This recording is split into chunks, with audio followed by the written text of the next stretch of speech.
নমস্কার, এডুচর্চায় সকলকে স্বাগত। Sskmsk শিক্ষকগণ এখন দোলাচলের মধ্যে রয়েছে ৬০-৬৫ ইপিএফ মামলা বা মাধ্যমিক শিক্ষাকেন্দ্রগুলোকে পর্ষদের অধীনে এনে নবম দশমের উন্নীতকরণ বা প্রাইমারি এসএসকে যে রয়েছে তাকে প্রাইমারি বোর্ডের অধীনে নিয়ে আসা ইত্যাদি নিয়ে তারা একটি সমস্যার মধ্যেই রয়েছে বলা যেতে পারে। আর সেই সমস্যা নিয়ে Sskmsকের যে নেতৃত্ব রয়েছে তারা কিন্তু একের পর এক চেষ্টা চালিয়ে যাচ্ছেন। কি করা যায়? তাদের চেষ্টা যে সবসময় ফলপ্রসূ হচ্ছে তা কিন্তু নয়, কিন্তু তাদের চেষ্টার কিন্তু কোনো খামতি নেই।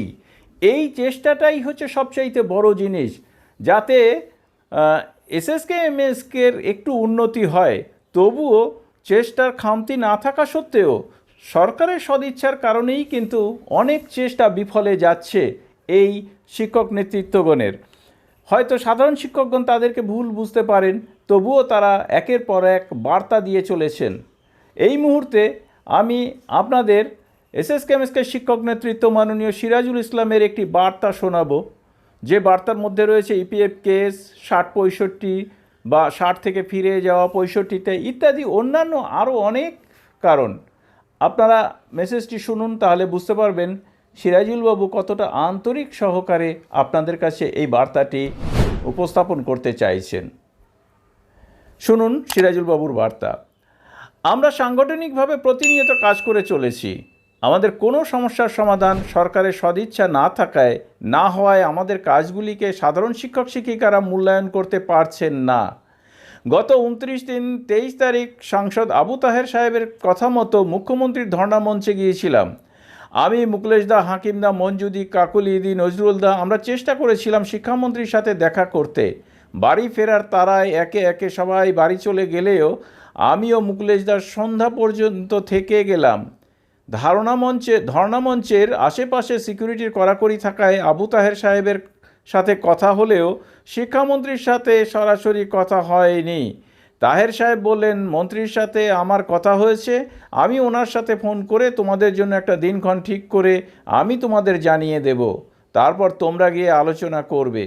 বর্তমানে আমরা চাইছি দাওয়া এবং দোয়া দুটোই চালিয়ে যেতে, মন্ত্রী ও আধিকারিকদের সাথে আলোচনা করে সমস্যার সমাধানের চেষ্টা করতে, আবার আইনি পথে সমস্যার সমাধানের চেষ্টা চালিয়ে যেতে। যেমন বর্তমানে আমরা স্বেচ্ছায় যারা ইপিএফের কেসে অংশগ্রহণ করতে চেয়েছেন তাদেরকে নিয়ে হাইকোর্টে কেস শুরু হয়েছে জর্জ রাজা বসু চৌধুরী মহাশয়ের এজলাসে, যার কেস নাম্বার WBCHA 015378/2023।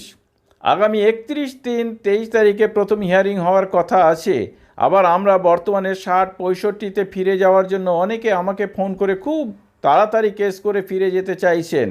আমরা বলবো একটু সময় নিয়ে ভাবুন, কারো কথায় তাড়াহুড়ো করে সিদ্ধান্ত নেবেন না। এখন আপনি আগামীকাল থেকে যে কোনো দিন কোর্টে গিয়ে ৬৫-তে ফিরতে পারেন। আপনি বা আপনারা সিদ্ধান্ত জানালে উক্ত কেসের বিষয়ে আমরা সাংগঠনিকভাবে সব রকম সহযোগিতা করার জন্য চেষ্টা করব। কেসের বিষয়ে শিক্ষক শিক্ষিকারা কারো দ্বারা প্রতারিত হওয়া থেকে রক্ষা পাওয়ানো বা দূরের জেলাগুলো থেকে শিক্ষক শিক্ষিকাদের কলকাতায় এসে সময় ও অর্থের অপচয় রক্ষা করার জন্য আমরা সাংগঠনিকভাবে সিদ্ধান্ত নিয়েছি দূরের জেলা থেকে কলকাতায় না এসে কিভাবে এই সমস্যার সমাধান করা যায়। আমরা সব রকম সহযোগিতা করব। অনুরোধ করব আপনারা একজোট হন, সংগঠনকে প্রাধান্য দিন।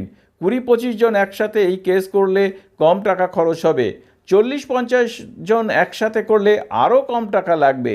একবারেই টাকা নেওয়া হবে, অর্ডার হওয়ার পর আর টাকা দিতে হবে না। তাই রাজ্যের Sskmsকের সকল শিক্ষক শিক্ষিকাদের কাছে অনুরোধ, আমাদের ওপর ভরসা রাখুন, প্রতারিত হওয়া থেকে নিজেকে বাঁচান এবং অন্যকে বাঁচান, নিজে বাঁচুন। যে কোনো সাহায্যের জন্য ফোন করুন। শেখ সিরাজুল ইসলাম। দুটো ফোন নাম্বার রয়েছে, 9830414158 এবং 912339209192। আর মুকুলেশ রহমানের যে ফোন নাম্বার 9732525746। কাঞ্চন মণ্ডলের ফোন নাম্বার রয়েছে 8109144853 এবং অরূপ এখানে অরূপদা রয়েছে, আমি টাইটেল উল্লেখ করছি না, তাই অরূপদা বর্ধমানের 9733102466 এই নাম্বারগুলোতে আপনারা যোগাযোগ করে আপনারা এগিয়ে যেতে পারেন। অবশ্যই যে সমস্ত শিক্ষক নেতৃত্বগণ রয়েছেন তাদের উপর আপনাদের বিশ্বাস রাখাটাই হবে প্রথম কর্তব্য। সকলকে ধন্যবাদ জানিয়ে শেষ করছি। ভালো থাকবেন, সুস্থ থাকবেন।